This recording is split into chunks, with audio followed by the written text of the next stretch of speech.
Amis du petit atelier, bonjour et bienvenue dans cette 10e leçon de dessin inspirée par la méthode de Barck et Jérôme. Les mains revêtent une importance capitale dans la peinture classique, comme ces mains en prière de Dürer, qui sont des pièces maîtresses du dessin à l'eau forte du grand peintre allemand, mais également dans cette étude de Delacroix, où, comme c'était à l'époque courant, les peintres s'exerçaient à faire des études sur des éléments de l'anatomie.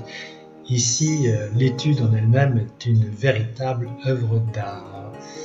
Mais il y a aussi ce magnifique dessin de Marx Ernst qui est totalement énigmatique et qui représente deux mains se dessinant mutuellement l'une l'autre. Les mains, plus elles sont proches du crayon, plus elles sont dessinées et le dessin manche est à peine esquissé. Ici, c'est une peinture, par contre, contemporaine du maître chinois Choi Yo-Hank qui, avec plusieurs mains, je ne les ai pas comptées, mais il doit y en avoir à peu près une vingtaine, a créé l'expression d'une aile d'ange. Voilà, nous allons donc partir d'une planche de Barck dans laquelle la main est montrée de son côté extérieur, donc le pouce est caché de l'autre côté. La main est abandonnée sur un socle et comme d'habitude, il est créé en deux fois, une première fois de façon segmentée et une deuxième fois en bas avec les détails, les ombres et les volumes. Je vais donc procéder comme j'ai fait pour les dessins précédents. Je dessine donc la première main, donc celle qui est segmentée, et je crée tous les axes dans lesquels elle va s'inscrire. Donc c'est important quand on fait une main de bien définir les axes dans lesquels va s'inscrire la main parce que l'anatomie est faite dans une certaine mesure avec une certaine perfection et si on voit l'équilibre de la main, il s'inscrit parfaitement dans une dynamique. Donc même chez tout individu, les doigts ne dépassent pas ou s'ils dépassent, ils créent un dessin très particulier. Donc les phalanges sont dans un axe, le bout des doigts sont dans un axe. Les courbes dans une anatomie révèlent toujours d'une certaine perfection. Je vais commencer donc par les segments. Je commence par le poignet.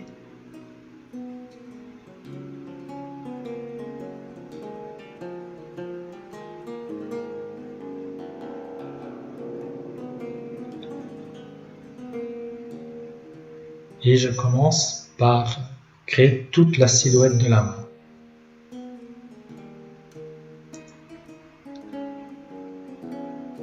Je procède un peu moins de façon segmentée, comme j'ai fait dans les dessins précédents. On commence à avoir l'habitude, évidemment, du travail du dessin, donc on peut anticiper un peu et déjà préfigurer ce qui va être les volumes et les courbes.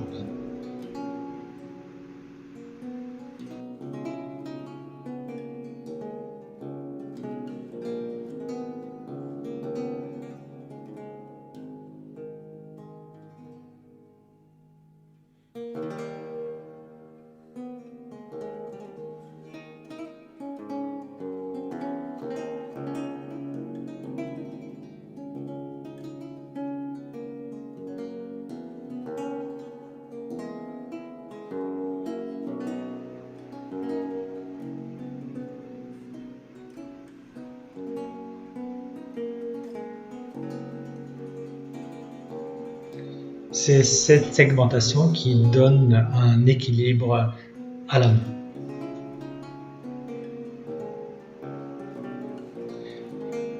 Voilà, nous allons un peu repositionner les éléments.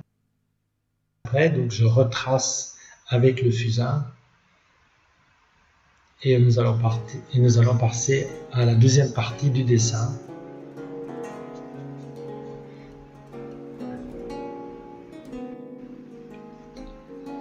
je vais me référer donc au dessin segmenté. Je vais recréer le socle à la règle. C'est lui qui va me donner des repères aussi.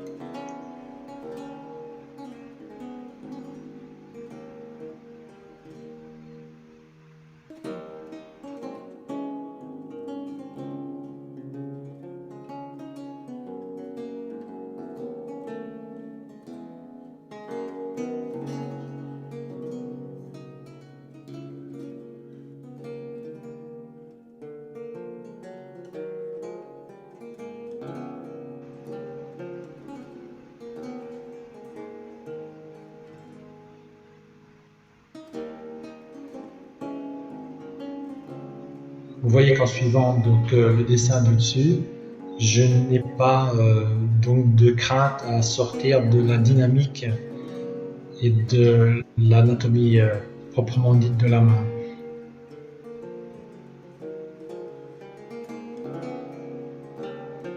Je commence à créer des courbes, notamment de la paume, et je vais procéder au travail des ombres. Alors ici, je vais faire en sorte que la lumière vienne du dessous. Donc l'ombre va être marquée au-dessus, naturellement.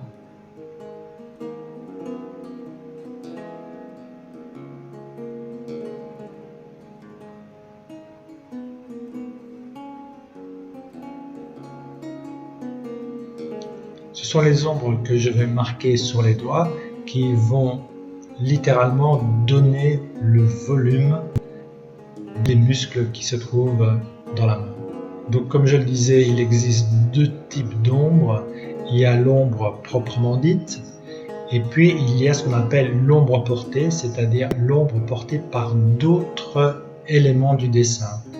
Ici, dans l'index, il y a une ombre portée par le médium, ce qui fait que l'index a l'air comme coupé, une partie claire, une partie sombre.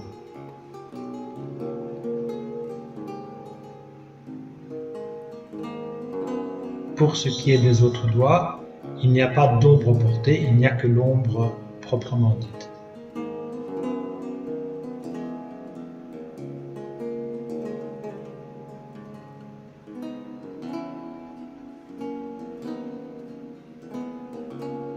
Donc en créant un volume, en créant une ombre, donc je crée un volume dans les doigts, et c'est le volume qui va donner une certaine épaisseur à une certaine musculature aux phalanges. Les doigts pourront paraître plus boudinés ou plus secs, plus gras, nerveux. Et c'est tout le travail du dessinateur de donner justement cette vigueur, ou ce manque de vigueur, cet abandon, cette nervosité à la main.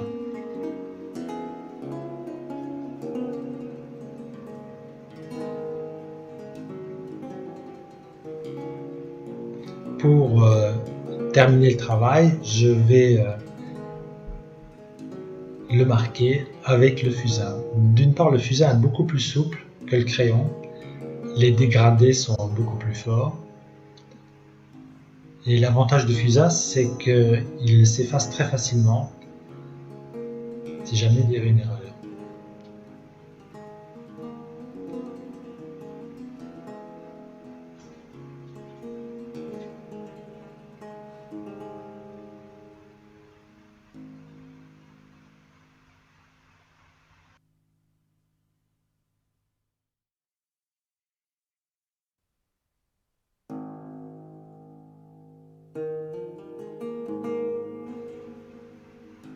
Et voilà le dessin terminé.